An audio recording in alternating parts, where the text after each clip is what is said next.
Halo Malaysia, selamat pagi, salam sejahtera Malaysia. Malaysia kita punya, cintai Malaysiaku, kita jaga kita. Sebelum kita mulakan berita hangat pada hari ini, untuk anda yang baru pertama kali, silalah untuk sudi tekan butang subscribe, like dan share. Sila juga tinggalkan komen anda kerana setiap komen anda amatlah dihargai. Berita hangat hari ini daripada channel ini, Denyut nadi suara rakyat bergema terus-menerus di dalam channel ini. Setiap hari kita membawakan berita-berita terbaru yang pastinya dinantikan oleh seluruh rakyat Malaysia. Kita akan mulakan berita kita. 1, 2, 3. Berita mula sekarang. Salam sejahtera Malaysia, selamat malam. Berita terkini yang pastinya dinantikan oleh seluruh rakyat Malaysia baru saja diterbitkan, dipetik daripada malaysiakini.com, bertajuk Kes Kapal Tempur LCS di peringkat akhir siasatan. Ketua Pengarah ASPRM memberitahu. Berita penuh. Ketua Pesuruhjaya Suruhanjaya Pencegahan Rasuah Malaysia ASPRM Azam Baki enggan mengulas lanjut berhubung siasatan projek pembinaan 6 kapal tempur LCS bernilai 9 bilion ringgit Malaysia. Katanya, keputusan mengenai hasil siasatan yang dijalankan ASPRM akan diumumkan dalam masa terdekat nanti. Azam dipetik BH Online berkata dia perlu menjaga sensitiviti siasatan dan kerahsiaan kes berkenaan. Katanya, saya akan maklum kemudian apabila bersedia membuat pengumuman. Tambahnya lagi, saya sudah pernah memberi kenyataan sebelum ini mengenai siasatan. Saya kena menjaga sensitiviti hal penyiasatan dan kerahsiaan kes ini kerana ia bukan saja membabitkan ASPRM tapi juga Jabatan Peguam Negara dan sebagainya. Sebab itu, saya kena pastikan perkara ini diambil kira dahulu, katanya. Sementara itu, Azam berkata siasatan mengenai LCS sudah bermula sejak beberapa tahun lalu dan kini di peringkat akhir. Ada pihak seolah-olah menggambarkan yang siasatan masih dijalankan dan menggesa ASPRM untuk menyiasat. Sudah banyak kali saya katakan, kita sedang menyiasat dan peringkat akhir penyiasatan. Jadi peringkat ini saya tak mahu komen dulu, katanya. Sebelum ini, pelbagai pihak mendesak ASPRM supaya menyelesaikan segera siasatan berhubung kepincangan projek pembinaan 6 kapal tempur LCS susulan laporan daripada Jabatan Kuasa Kira-Kira Wang Negara atau PAC yang dibentangkan pada Khamis yang lalu. Dalam laporan yang dibentangkan itu, PAC menyenaraikan 9 rumusan mengenai punca kepincangan projek pembinaan kapal berkenaan. Antaranya, laporan itu menyebut kerajaan sudah membayar sebanyak 6.083 bilion ringgit Malaysia kepada Bostia Naval Shipyard Sdn Bhd BNS bagi projek rundingan terus itu. Namun, tiada kapal diterima setakat ini. Sekian berita, salam sejahtera Malaysia. Malaysia kita punya, cintai Malaysiaku, kita jaga kita. Jangan lupa tekan butang subscribe, like dan share. Komen anda amatlah dihargai. Sila tinggalkan komen anda di ruangan komen. Denyut nadi suara rakyat bergema di channel ini. Kita jumpa lagi. Bye-bye. Salam sejahtera Malaysia. Habislah denyut nadi suara rakyat bergema di channel ini. Kali ini betul-betul habis. Macam mana Najib Zahid perlu jawab benda ni? Satu dokumen terbaru yang memang akan bikin pening kepala Najib Zahid H2O wajib jawab. Ini memang bikin pening kepala. Belum pun selesai kes Najib Razak. Belum pun selesai kes Zahid Hamidi. Malah Najib Razak akan bakal dipenjara pada pertengahan bulan ini kalau dia salah di Mahkamah Persekutuan. Muncul lagi satu lagi penyelewengan wang berjumlah 890 juta ringgit Malaysia. Aduh, pening kepala. Tuan-tuan dan puan-puan, dokumen yang baru diterima telah diterbitkan di syahbudin.com.net. Kamu boleh cari syahbudin.com.net. Baru sebentar tadi, 4 Ogos diterbitkan, maksudnya baru tadi.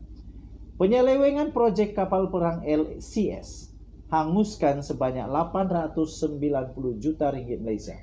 Najib, Zahid dan H2O wajib jawab. Itulah tajuknya. Tuan-tuan dan puan-puan, saya mengalu-alukan tulisan ini sebenarnya. Sebelum itu saya ingin kongsi dulu siapa yang tulis benda ni. supaya kamu tahu siapa tulisannya. Oh, panjang betul. Ditulis oleh Rafizi Ramli. Habislah. Rafizi kalau memang dia keluarkan barang, habis. Sebab dia akan keluarkan dengan bukti, dengan segala-gala bukti yang kukuh. Tak cakap sembarang cakap. Tak macam penyokong-penyokong yang memang sangat suka dengan Najib Razak. Duk marah-marah, duk kata-kata di YouTube dan sebagainya. Tetapi kalau Rafizi yang kata memang sekali dengan buktinya, dia beri dengan detail. Oke, so kata Rafizi dalam tulisan dia, saya mengalu-alukan tumpuan masyarakat kepada nasib prajurit negara yang secara langsung terkait dengan dana awam.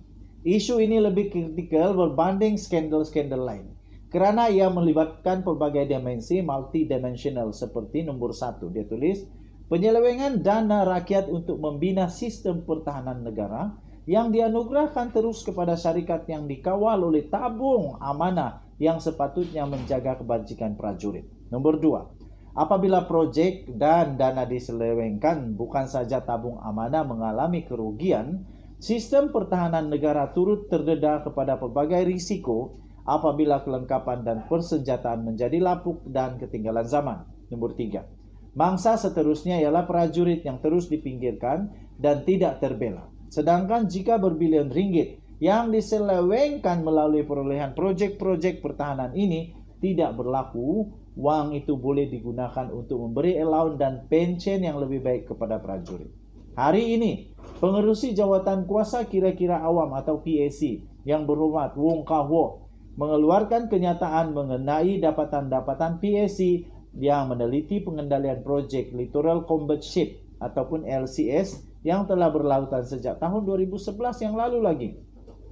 Untuk makluman semua orang ramai, projek yang dianugerahkan secara terus pada tahun 2011 ini telah menelan belanja sebanyak 6 bilion setakat tahun 2020, tetapi satu kapal perang pun belum disiapkan.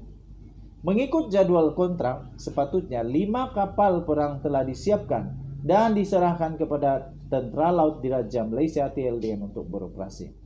Sebenarnya saya telah mengumpul maklumat dan mengkaji skandal ini sejak beberapa bulan yang lalu atas kapasiti saya sebagai orang awam. Tulis Rafizi Ramli. Berikut adalah maklumat penting yang perlu diketahui oleh orang awam. Nah, inilah yang Rafizi berikan satu demi satu detail bukti. Pada 16 Disember 2011, Kementerian Pertahanan telah mengeluarkan surat lantikan Letter of Award atau dikenali sebagai LOA kepada Bastard Naval Shipyard Sdn Bhd BNS untuk membina dan membekalkan 6 second generation petrol vessel ataupun SGPV Littoral Combat Ship LCS dengan jumlah kontrak sebanyak 9 bilion. Menteri Pertahanan pada ketika itu yang bertanggungjawab menguruskan projek ini ialah Datuk Seri Ahmad Zahid Hamidi, Presiden UMNO sekarang. Habis. Kerajaan Persekutuan menandatangani kontrak akhir dengan BNS bagi kontrak berjumlah 9 bilion pada 17 Julai 2014. Menteri Pertahanan pada ketika itu yang merundingkan perjanjian akhir ialah Datuk Seri Hisamuddin Tun Hussein, Menteri Kanan Kerajaan Gabungan PAS UMNO Bersatu sekarang. Perdana Menteri pada ketika LOA dan kontrak projek ini diselesaikan tidak lain dan tidak bukan adalah Datuk Seri Najib Tun Razak. Kata Rafizi, saya telah mengumpulkan maklumat berkenaan penyelewengan demi penyelewengan yang berlaku sepanjang sedekat projek ini berjalan. Saya akan kembali mendedahkan satu persatu dalam siri ekspos sepanjang bulan Ogos ini seperti yang saya pernah lakukan dalam skandal NFC, 1MDB, tabung haji dan Felda dulu. Habis. Memang pening kepala Najib Razak, Zahid Hamidi kali ini. Pening, memang pening. Saya bermula pada hari ini dengan soalan yang mudah. Rafizi tanya soalan pertama. Siasatan yang dilakukan secara sedalaman setakat ini menunjukkan bahwa sekurang-kurangnya 890 juta ringgit Malaysia telah diselewengkan daripada projek ini.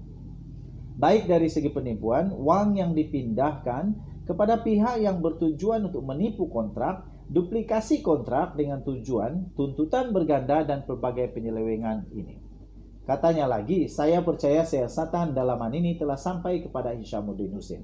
sebagai menteri yang menandatangani kontrak dalam tahun 2014. Beliau juga menteri yang telah menandatangani perjanjian tambahan supplementary contract pada 31 Mei 2022 untuk menghidupkan kembali proyek ini. Sebagai Menteri Pertahanan yang paling lama menguruskan proyek ini, beliau sudah tentu tahu tentang segala laporan dalaman mengenai penyelewengan proyek ini. Kenapa sehingga sekarang beliau tidak mengambil tindakan untuk menangani penemuan penyelewengan berjumlah 890 juta ringgit Malaysia ini, kerana tidak ada satu kes pun yang dibawa pada pihak-pihak yang dinamakan terlibat di dalam penyelewengan tersebut? Soalannya.